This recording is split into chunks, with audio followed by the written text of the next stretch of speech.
Hey guys, Collette McLafferty here. Thank you so much for coming to my channel. Today's a very special vlog. I want to talk to you guys about the day that I met Jeff Buckley and played a song for him. He was actually one of the first people I ever played an original song for, and it was all very, hi Brooklyn, that's Brooklyn, spontaneous and very random. And I'll take you back to, it was about 6 months before he passed away. And I wasn't really familiar with his body of work yet. I actually wasn't familiar with him. I remember I came home from work. I was waitressing at a place called the Dark Star Lounge, and my boyfriend at the time said, hey, we gotta bring weed to my friend Kingbird, because Kingbird ran into Jeff Buckley at Billy's Topless, which was a kind of like a Cheers type bar, but with go-go dancers.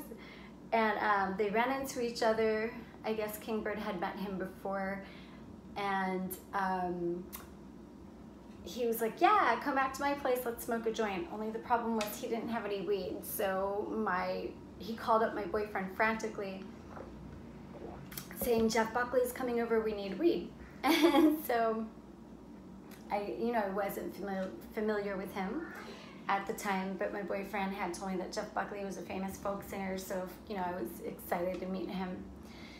So we get to Kingbird's house, and I don't see this famous folk singer or anyone who looks like a famous folk singer. So, and I guess I'm expecting like this older man.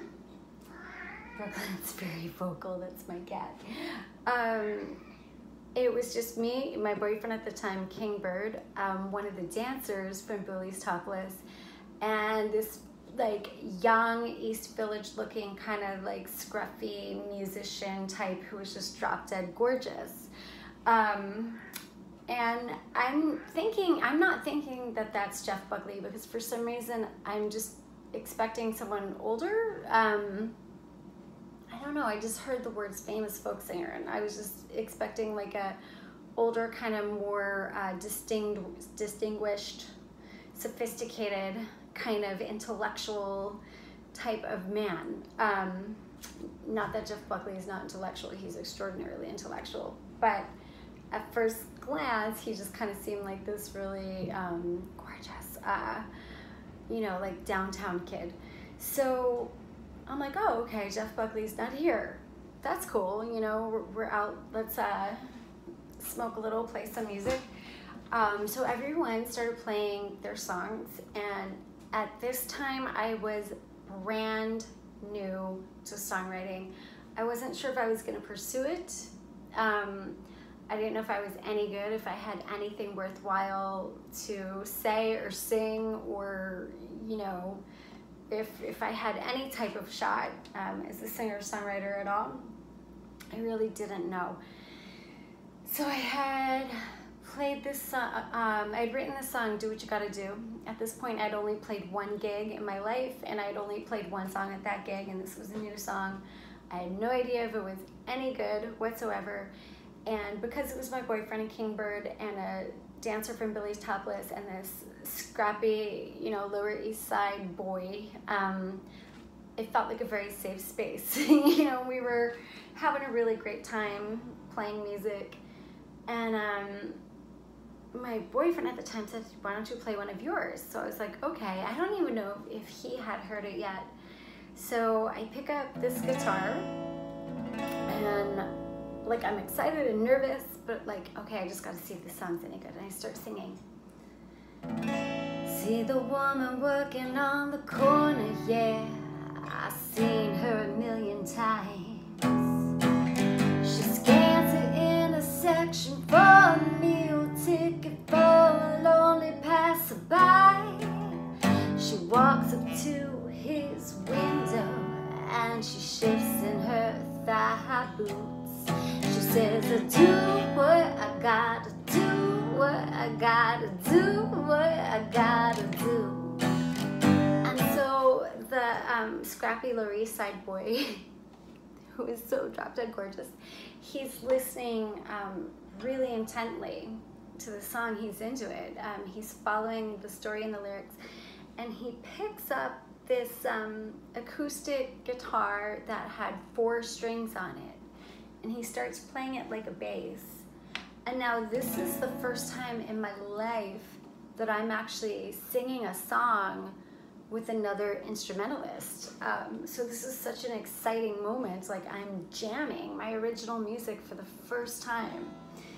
And so he's playing, and so I go to the next section, which is like Hody, hody, hody, hody, hody,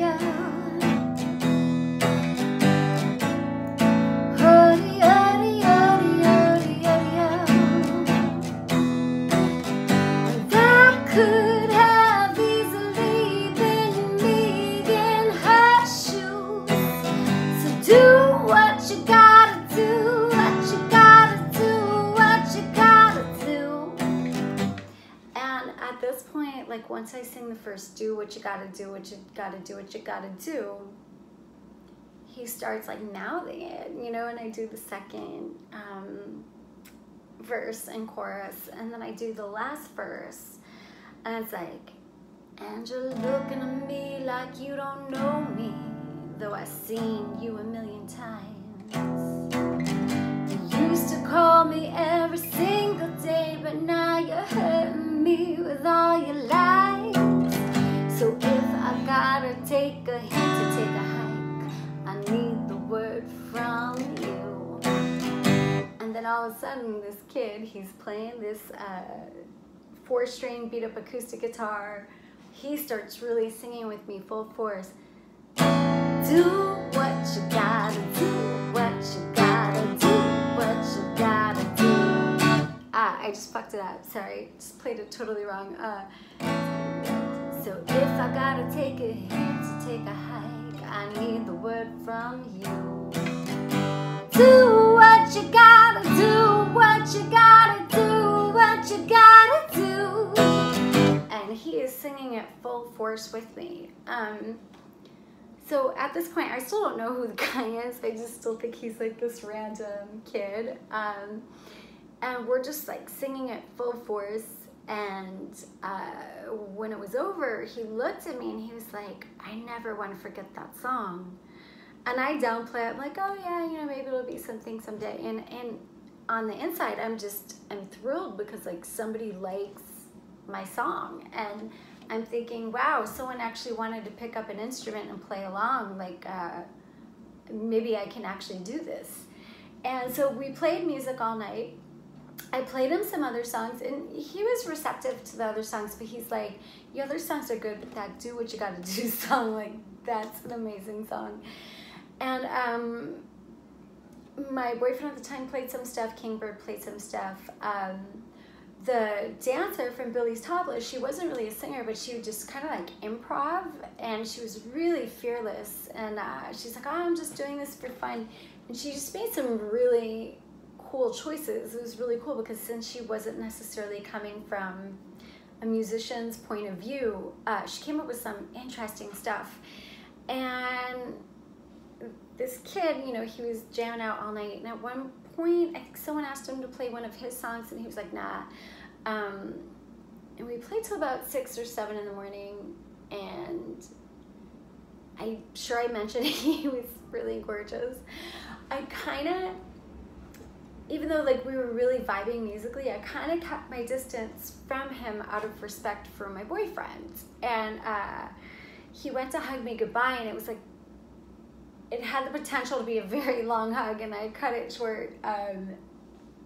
Yeah, just, you know, I had to be respectful. And, but I was just elated that like somebody actually felt moved enough to jam with me. And I was like, yeah, I think I'm gonna do this, you know.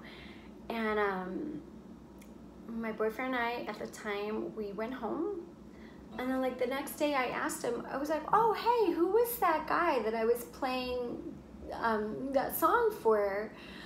I never got his name. And my boyfriend was like, that was Jeff Buckley. So I played with him all night. I never got to see him again. I remember he had a gig in the neighborhood, and I picked up a waitressing shift that night because I needed the money. Don't do that. You should always see people play music if you get a chance to, and there's someone that you really connect with. And I found out he hadn't seen the dancer from Billy's Topless. They didn't appear to be like in a romantic thing. They kind of seemed like buddies, so I'm not really sure what their deal was.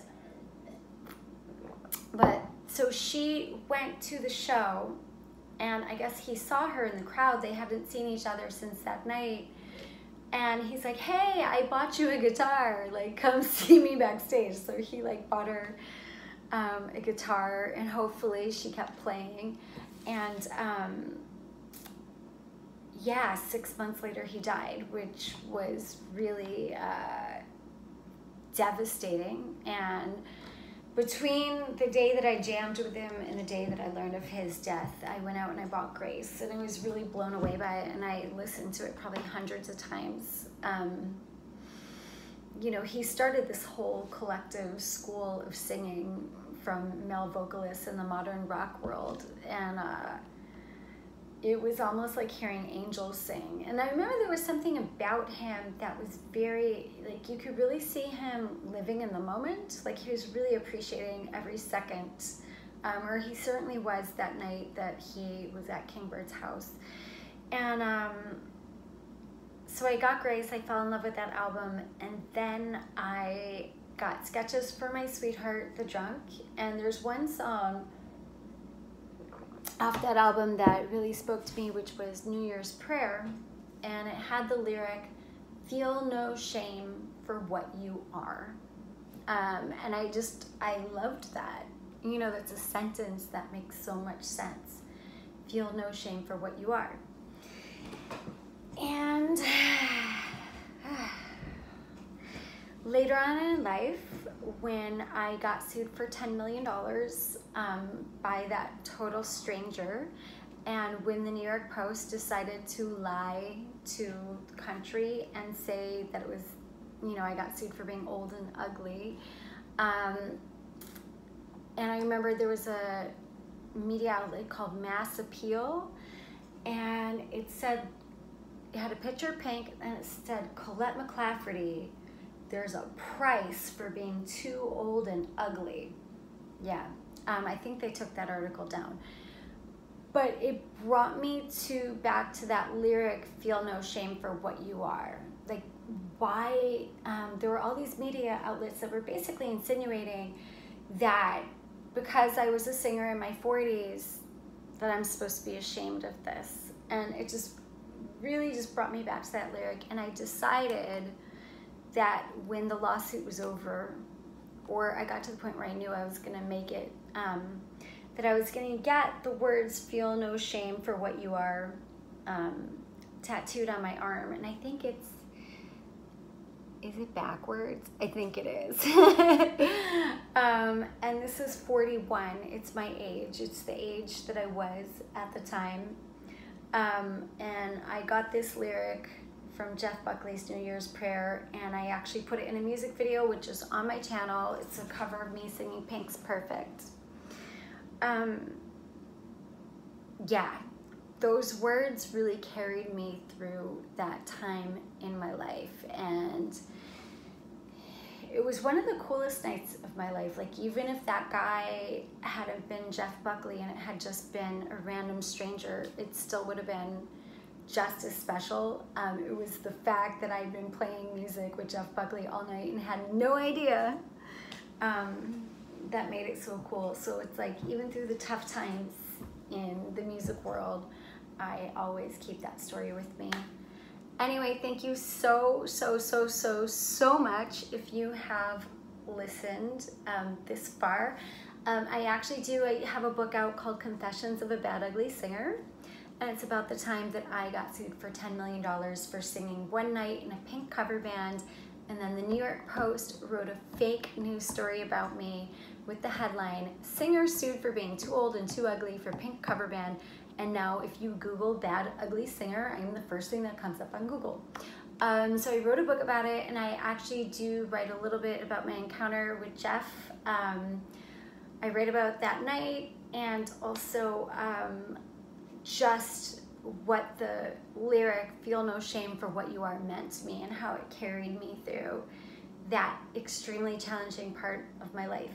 And if you guys have any stories about lyrics that have carried you through your life, I would love to hear about it in the comments below. So thank you all much. Sorry, I just got a little tongue-tied because I can't believe I finally told this story on camera. Thank you all so much for coming to my channel. And I want to thank Beverly Kumar. She gave me the idea to do this vlog. I think she must have read my book, because I just went on Twitter one day and it said, "Feel no shame for what you are." So that just made me really inspired to tell this story. Anyway, Collette McLafferty, over and out. Bye.